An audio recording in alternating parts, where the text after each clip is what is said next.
Box office దగ్గర year Indian movies లో first half వరకు కొన్ని సినిమాలు మాత్రమే అంచనాలను అందుకున్నాయి. చాలా వరకు సినిమాలు పెద్దగా ఇంపాక్ట్ ను చూపించలేదు, కానీ ఉన్నంతలో కొన్ని సినిమాలు అయితే మంచి జోరునే చూపించగా ఇండియన్ మూవీస్ పరంగా ఈ ఏడాది వచ్చిన సినిమాలలో ప్రభాస్ నటించిన కల్కి మూవీ మాత్రమే మొదటి రోజు నుండి 50 రోజుల పాటు సెన్సేషనల్ కలెక్షన్లను దక్కించుకోగా మొదటి రోజు ఊహకందని రేంజ్ లో ఊచకోత కోసింది. ఆ సినిమా తర్వాత వచ్చిన సినిమాలలో లేటెస్ట్ గా ఇప్పుడు శ్రద్ధా కపూర్ నటించిన స్త్రీ 2 సినిమా సంచలన రికార్డు ఓపెనింగ్స్ ని వరల్డ్ వైడ్ గా తొలి రోజు సాధించి దుమ్ము దుమారం లేపగా ఈ ఏడాదికి గాను ఇండియన్ మూవీస్ పరంగా హైయెస్ట్ వరల్డ్ వైడ్ డే 1 కలెక్షన్ల గ్రాస్ రిపోర్ట్ చూసుకుంటే కల్కి మూవీ తర్వాత ప్లేస్ ను దక్కించుకుంది. ఇది వరకు కల్కి తర్వాత ప్లేస్ లో గుంటూరు కారం సినిమా నిలవగా ఆ సినిమా కలెక్షన్ ను బ్రేక్ చేసిన స్త్రీ 2 సినిమా ఎక్సలెంట్ కలెక్షన్లతో రెండవ ప్లేస్ లో నిలిచింది. ఓవరాల్ గా 2024 ఇయర్ కి గాను మొదటి రోజు వరల్డ్ వైడ్ గా హైయెస్ట్ ఓపెనింగ్స్ అందుకున్న సినిమాల పరంగా చూసుకుంటే కల్కి మూవీ ఇప్పటికీ ఎవ్వరికి అందనంత ఎత్తులో 183.20 కోట్ల గ్రాస్ తో టాప్ లో ఉండగా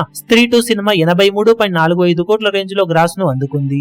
మూడవ ప్లేస్ లో గుంటూరు కారం 79.30 కోట్ల రేంజ్ లో గ్రాస్ అందుకోగా ఇండియన్ 2 మూవీ 58.10 కోట్ల గ్రాస్ అందుకోగా మొత్తం మీద ఈ సినిమాలో మాత్రమే 50 కోట్లకు పైగా గ్రాస్ ను అందుకున్నాయి.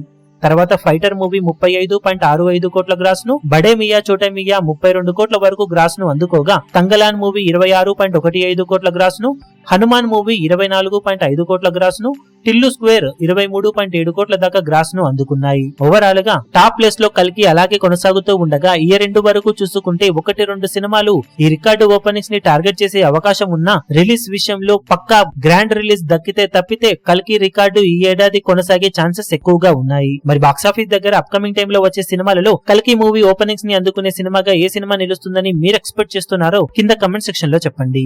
ఈ వీడియో మీకు నచ్చినట్లయితే లైక్ చేయండి, షేర్ చేయండి, ఛానల్ ను సబ్స్క్రైబ్ చేయడం మాత్రం మరవకండి. ఏ చిన్న అప్డేట్ ను మిస్ అవ్వకూడదు అనుకుంటే బెల్ ఐకాన్ ను ప్రెస్ చేయండి.